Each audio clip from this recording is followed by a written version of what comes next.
Okay, so yun, musta. Pinakabit na nga natin yung yung auto fold, tapos yung auto fold sa mirror para sa gilid, tapos nagpapalit na rin tayo ng fog lights. Parang 22,000 lumen something yun, tapos at saka yung sa hood damper, pakita ko sa inyo, wait lang. So okay, so yan, zoom out natin onte. Ito yung pagwala, ito yung headlight. Pagka headlight, yan, ganyan. Headlight na yan. Pag naka-high, oops. Yung headlight di natin pinapalitan pero pag naka-high, yan, kita yung abot hanggang dulo. So by default yan. Tapos i-off natin yan, buksan natin yung fog light na pinapalit natin. So fog light lang yan. Pag naka-on yung headlight, off headlight, fog light. Tapos meron pang isang yung isang fog light na yellow, yan. On off. Ayan. So yan yung yan yung isang fog light na napapalit natin. Yan. Kung ano itsura, buksan natin. Wait. Buksan natin, tapos ito sa inyo. Buksan lang natin yung fog light na lang para kasi, 'di ba?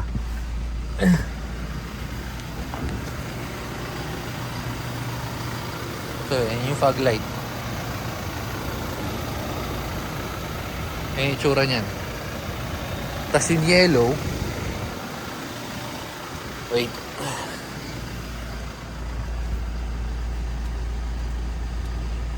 Tatap mo yung double tap para magbuga ng yellow. Yan yung yellow.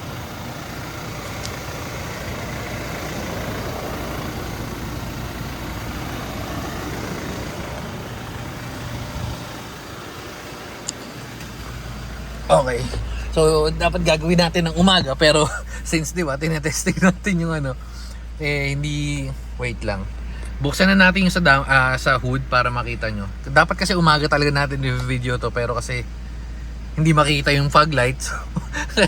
Ayun natin binidyo. Wait lang. Off muna natin to. Oops.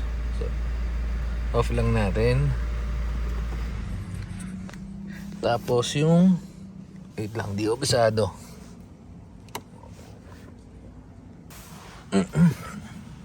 Yung nabuksan pa natin sa tangke.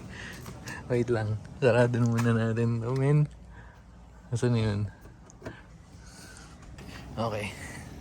Ito yung sa hood damper na. Oops, wait. Ayan. So yan, pinalagay na natin yan. Saka yan. Actually, mas malambot. Mas madali na siya buksan kasi mabigat tong hood ng Fortuner.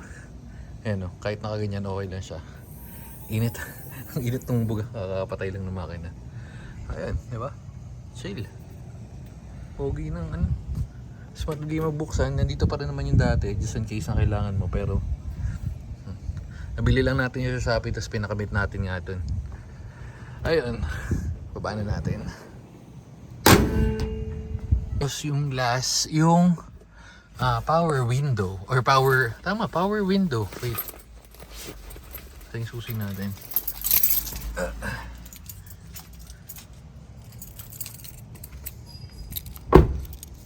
Ewan ko kung kita, pero yan, pag nilock natin, so automatic na siya, kabilaan yan on, automatic bubukas sa tag dito sa remote, tsaka dito. Ayun kahit pindutin natin to, yun, diba? Tapos meron rin makokontrol mo yun sa loob. Yeah, pagbukas mo makokontrol mo pa rin to, syempre. Try ko. Yan, makokontrol mo to, pero dapat nakabukas yung makina. Ayun pag ganyan. Pag ganyan walang power, so mangyayari, kailangan mo i-on mo muna yung sasakyan. Okay, so pag on mo na sasakyan, yun yung normal na function nito, ma-on off mo. Wait, ay yung bintana. Yan, so ito sa gilid, on off. So gumagana pa rin yan. And then yung tape tsaka open. Ayun lang. So napakabit natin yan dun sa QC. Ano nga pangalan nung ano, nakalimutan ko, Cartec, something ganun, parang Cartec. Tapos ito syempre yung head unit natin. Ginagamit ko to. Actually mas wait lang. Yan. Kung napapansin nyo, yung Android Auto, pero mas feel ko gamitin na lang to, irerekta ko na lang. Kasi may pwesto yung phone ko, nakapwesto ng ganyan. Ito yung Android. Tapos yung ito is naka-plug na lang. Kung kailangan ko ng Waze, pero kung kailangan mo ng bilis, nirerekta ko na lang eh. Pero kung kailangan ng, kung kailangan ko ng ganyan, yan, Waze. Pero kasi ito okay din naman to eh. Ang problema ko nga lang dito medyo malag. So ginagamit ko lang talaga to. Itong nabili natin. Itong Hibox. Hibox pangalan pero wala talagang ano eh. Walang brand. So nangyayari pag mas mabilis or mas smooth yung connection dito sa Android or ROG 5S or gamit ko kasi itong iPhone or itong iPhone, mas swabe pa rin yung connection. Pero yun nga, kung kailangan mo na video na yun nakaraan, kung kailangan mo ng ganito ng YouTube, ito magagamit mo to. Saan yun? YouTube. Oops. Ayun, pansin nyo malag. Ayan, YouTube. So yan yung pinaka parang selling point nitong device na to. Kung hindi mo kailangan yun, tatanggalin natin yan. Mangyayari, oops, yan, tanggal ko yan, kakabit natin dito, nakakonect naman yung ganyan, yan, tapos plug lang siyang ganyan, punta tayo menu, ayun, tapos Android Auto, yan, mas smooth yan. Ayun, kita nyo diba, iba yung actually nagcha-charge. Nagcha-charge. Mahina yung kable, wait lang, mahina yung kable, palit na yung kable. Teka, yan, ito yung kable natin na ginagamit, Basius na 3-in-1. So meron siyang Lightning para sa iPhone, tsaka yung USB-C, which is eventually mag USB-C na rin yung iPhone, tsaka micro. Yung micro backup lang talaga yan dahil hindi mo naman talaga magagamit na yan dahil sobrang limited na lang yung devices na gumagamit yan. Anyway, so plug natin USB-C.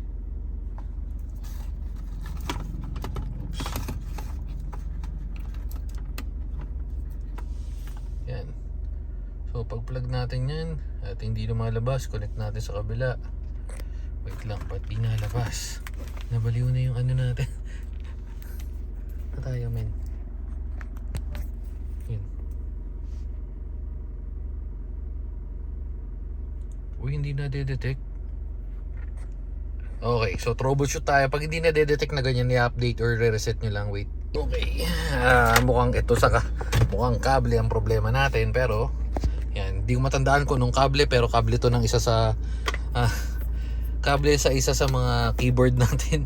So yan, USB-A, oops, and USB-C. So yan, plug. Okay, so yung lumabas na. Yun, pag kable nga yung problema, Bluetooth was disconnected, boom, ayan. So ayun yung isa, mas mabilis, kita nyo going back. Ayun o, diba? Mas smooth yung transition, syempre kasi nga mas Let's take U3 Cavity X North before and E2 Skyway and this is the fastest pero route anyway, for so yun nga, toll-free route is Continue 33 minutes slower. ay Insta360 pa pala. Ayun o, Insta360 na kable pa pala yung nakubunot natin. Anyway, so yun lang. So dito na natin tatapusin yung video na to. So sana may natulong tayo sa mga naka-Fortuner din dyan.